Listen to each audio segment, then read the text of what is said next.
Now let's start our fourth part. While the National Assembly was busy at Versailles drafting a constitution.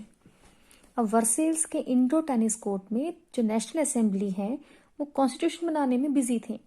The rest of France और जो बाकी France के लोग थे सीथ्ड with turmoil, वो बहुत ज्यादा गुस्से में थे. Seethed means to be very angry, बहुत ज्यादा गुस्से में थे.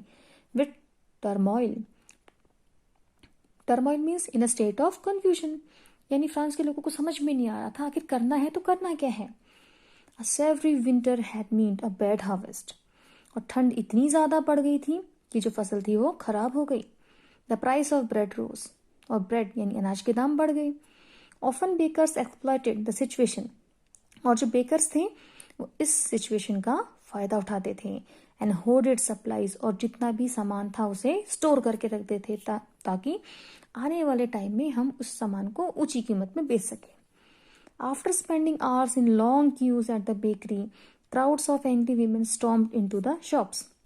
जब वहाँ की महिलाओं को राशन की दुकानों में लाइन में खड़ा रहना पड़ता था, उसके बावजूद भी राशन नहीं मिलता था, तो आखिरकार सारी की सारी महिलाएं गुस्सा होकर उन्होंने दुकानों पे अटैक कर दिया, शॉप्स पे अटैक कर दिया.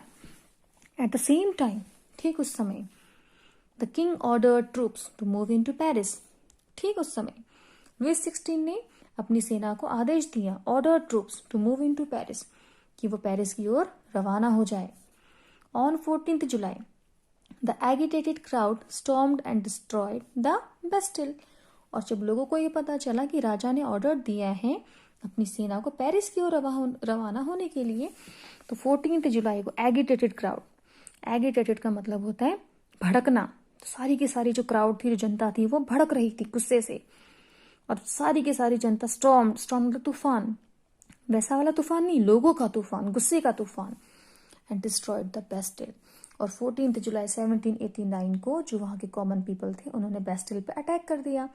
जैसे कि मैंने आपको प्रीवियस वीडियो में भी बताया है that Bastille is a prison, वो एक जेल है जहाँ राजा के जो डेस्पोटिक पावर्स के जिसको सिंबलाइज माना जाता था कि हाँ राजा ने जो कहा उसको मानना पड़ेगा, अगर नहीं माना जाता था तो बेस्टिल में उसे इम्प्रिजन कर दिया जाता था.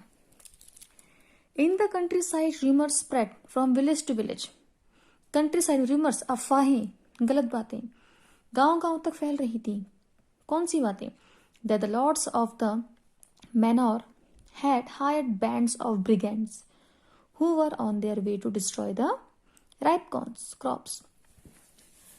Caught in a frenzy of fear, peasants in several districts seized hoes and pitchforks and attacked Chattuix. अब Chattuix क्या है? Chattuix castle. Castle means palace, Mahal. A stately residence belonging to a king or a nobleman. यानी जहाँ पे nobleman और Kings वगैरह यानी prestigious लोग जहाँ रहते थे उसे उस घर को Chattuix कहा जाता था. Manor means an estate consisting of the lord's lands and his mention, यानी उच्च बड़े जमींदार जिन्हें हम कहते हैं वो. They looted hoarded grain and burned down documents containing records of manorial dues. अब लोगों ने क्या किया, अनाज मिल नहीं रहा था, लोग भूख से तड़प रहे थे, तो सारे के सारे लोगों ने इन मैनोर्स के घरों पे अटैक कर दिया, अनाज लूटना शुरू कर दिया, और जो उनके जमीन के जो डॉक्यूमेंट्स इन जो मैनोर्स है, लैंडलॉर्ड्स इनके पास थे, उन्हें जलाना शुरू कर दिया. A large number of nobles fled from their homes, many of them migrating to neighboring countries. इसमें कई सारे नोबल्स पीपल्स ऐसे थे जो कि फ्रांस से भागने के लिए मजबूर हो गए अपनी नेबरिंग कंट्रीज को. क्यों? क्योंकि पीजेंट्स, आर्टिसंस और जितने भी कॉमन पीपल थे, लेबरर्स थे, उन सबने इन पे अटैक कर दिया. The faced with the power of his revolting subjects, Louis XVI finally accorded recognition to the National Assembly and accepted the principles that his powers would from now on be checked by a constitution. जब Lewis 16 ने देखा कि France में जो हालात हैं वो बहुत ज्यादा बिगड़ रहे हैं, the situation was out of control, situation उस समय आउट ऑफ कंट्रोल थी, तो लुईस 16 को कंपेल्ड होके, मजबूर होके नेशनल असेंबली यानी कि थर्ड स्टेट की बात को मानना पड़ा. और बात क्या थी कि अब इस प्रपोजल को मानने के बाद लुईस 16 को अकॉर्डिंग टू कॉन्स्टिट्यूशन चलना पड़ेगा. ऑन द नाइट ऑफ 4 अगस्त 1789। उसके बाद 4 अगस्त 1789 को असेंबली पास्ड अ डिक्री।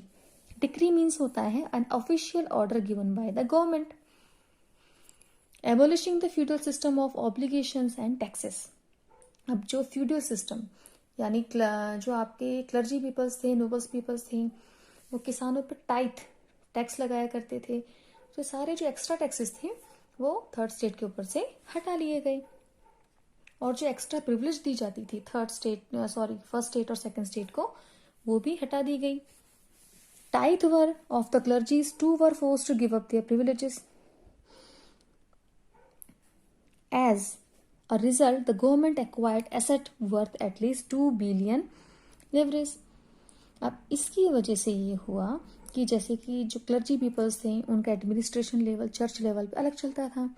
जब ये सारी ज़मीन आपके क्लर्जी पीपल से ले ली गई और जो कॉमन टैक्सेस जो मतलब इनमें लगते थे लोगों पे, अब वो सबके लिए लगा दिए गए।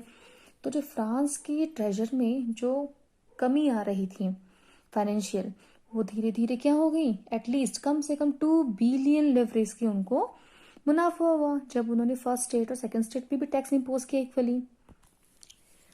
तो हमने इससे पहले की वीडियो और इस वीडियो में ये जाना कि किस तरीके से द स्टेट जनरल की मीटिंग बुलाई गई, वहाँ पे क्या क्या चीज़ें हुई, किस तरीके से थर्ड स्टेट ने अपनी डिमांड रखी, उसे रिजेक्ट किया गया। उस रिजेक्शन के बाद नेशनल असेंबली ऑर्गेनाइज की गई। नेशनल असेंबली ऑर्गेनाइज्ड को लीड मीराबो एंड एबीसीएस कर रहे थे। सिचुएशंस थर्ड स्टेट के लिए काफ़ी मेजरेबल हो चुकी थी। जो कॉमन पीपल था उन्होंने नोबल्स पीपल्स के घर में अटैक करना शुरू कर दिया, जिसकी वजह से लुई 16 को एट लास्ट नेशनल असेंबली की बात को मानना पड़ा। और ये बात रखनी पड़ी कि अब से कोई भी डिसीजन लिया जाएगा तो जो किंग है, जो मोनार्क है, वो अकॉर्डिंग टू कॉन्स्टिट्यूशन ही चलेगा। Thank you.